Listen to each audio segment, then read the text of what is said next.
This local sports report is presented by Peter Izzio from Izzio Financial Solutions, a proud supporter of local sports. Izzio Financial is focused on helping you achieve financial security for your family or business. Call Peter today for expert advice from an experienced advisor at 519-576-5410.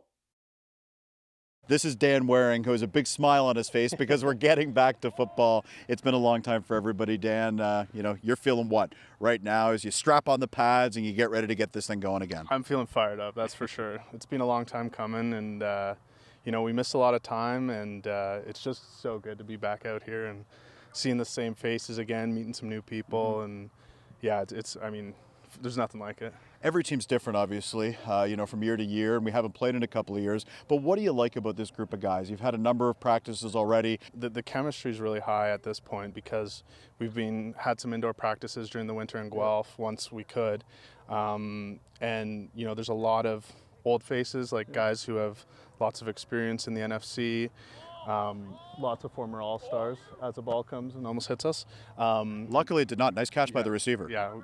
One of the new additions, actually. Right. But look out for him this year in the NFC. Yeah, exactly. Getting the old faces combined with some of these university guys and some other guys that have come out, we've got a lot. I'd say in my time here, almost 8 years now, this is the most former university guys that I've seen, and I think part of that is due to losing time, us too. Like we've lost 2 solid years of football, and we're itching to get back out there, and we felt like we were just on that cusp, and it feels like we've picked up where we left off. Hayden Amos comes to mind right away, obviously a receiver, a recent graduate from McMaster University. You talk about the university players, there's Waterloo players, there's Western players. You touched on it a little bit there, but why is this program, the Outlaws, specifically attractive? And maybe part of it is that we've got so many universities so close. Laurier, Waterloo, Guelph, McMaster is 45 minutes down the street or so. I don't know, you tell me though, why do you think the Outlaws are attractive for former OUA guys who just want to keep playing the game? Yeah, I think it's certainly the proximity, helps that we're not in Sault Ste. Marie. But just the level of, I'd say the reputation we have in the area of being, a quality program. Coach Newsom coached at the university level. Guys like Hayden left the Outlaws and played in the OUA level and is now back playing, bringing guys with him and word of mouth, right? So I think that kind of plays into things and just the credibility of the program. I knew when I came back to cover the Outlaws that Dan Waring would be here because you do bleed Outlaw. I have it on my arm. You do. I did not know that. Yeah. Right there. This is a 519 exclusive. He has an Outlaw on his arm. But yourself, you mentioned Coach Chris Newsom there. Obviously, he's been a driving force behind this for as long as I can remember. Josh Reason, a former star running back with this team. He's obviously here as well, working with the offense. Your passion for this is never going to go away. But when you look at, there's another football. Yep. That's great. I don't know why we're standing where we are. Yeah. Anyways, when you look at, those, you and Josh and Chris, you guys are trying to build something really special and unique here, continue, to build this program. Yeah, I mean, it's just the opportunity to continue this passion of ours, right? I came here when I was at Conestoga College. I didn't have the option to continue my football career because I went to college. Right. And Lee Becker, who approached me to come out and play. I did one practice, fell in love with it, and that was 19-year-old Dan. Here I am at 27, continuing to play, and I think it's just, not only the guys from different walks of life.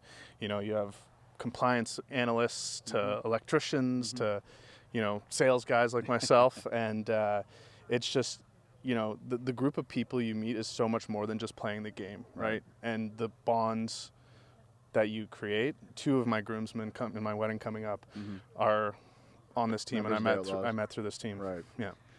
We're not going to discuss your position because you play a little bit of everything. Let's just say Dan Waring is a versatile player, athlete. But let's look at the offense. Pat Wright coming over from Sarnia, obviously a former MVP in this league. Chris would not commit, which I understand, to any kind of starting quarterback because, that's the smart thing to do. But let's talk about Pat, just his leadership skills, what you think he brings to the table. Anytime you get a veteran guy and an MVP in this league previously, obviously that's the kind of player that can have a big impact for you guys. What are you expecting from him? Yeah, I mean, Pat is the type of guy who's been around the league for a while, like you said, former MVP. He just has that experience of what it's like to play in this league, to be successful in this league. Yep. And I think obviously it speaks to the quality of the program that we're running here, where he'll, come to Tri-City and make the drive every day.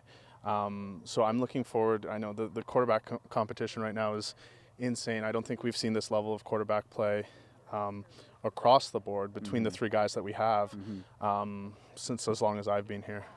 Laurier will be your home for the upcoming season, which I think also adds a little bit of something there too. Obviously, the Golden Hawks are, a huge deal in the fall, but, for you guys to play there also, I don't know, maybe it brings back some memories, I don't know, a little bit of nostalgia. For that to be your home for the upcoming season. I know you played there a little bit in the last season that we had. That would have been the summer of 2019, if I recollect properly. Why is that a great place for you guys to play? I mean, the facility's great, right? Having the turf field is awesome. And, being able to draw so many people in, being right in downtown Waterloo is super awesome, essentially, right? And, just having that relationship with the university kind of speaks to the quality of program that we're running again. Right. That, we'll play on a university level field. We've got university players on the team. Right. We're a high quality program. We have this slogan around here that the Outlaws lay down for no one. We're going to play our game of football, and hopefully we come out on top. And we're confident that with this group of guys that we have, ooh, that was close. That was very close. With this group, we need to end this interview. Yeah, with this group of guys that we have, we can take anybody in this league. And I think already we've started making some waves. You hear the rumor mill throughout the league, and it sounds like we're definitely a team to watch, and I would certainly agree. And I think, we're going to be playing there at that last game of the season this year. He's got a tattoo on his arm. My camera is still standing. That is a good thing. And the Tri-City Outlaws home opener will be at Laurier on June 18th at 7 o'clock against the Toronto Raiders. Good to see you, Dan. Thanks for the time, and look forward to a great season with the Outlaws. Yeah, it's going to be awesome. I can't wait. For more highlights, visit our website, 519sportsonline.ca. Be sure to subscribe to our YouTube channel and follow us on Facebook, Instagram, and Twitter.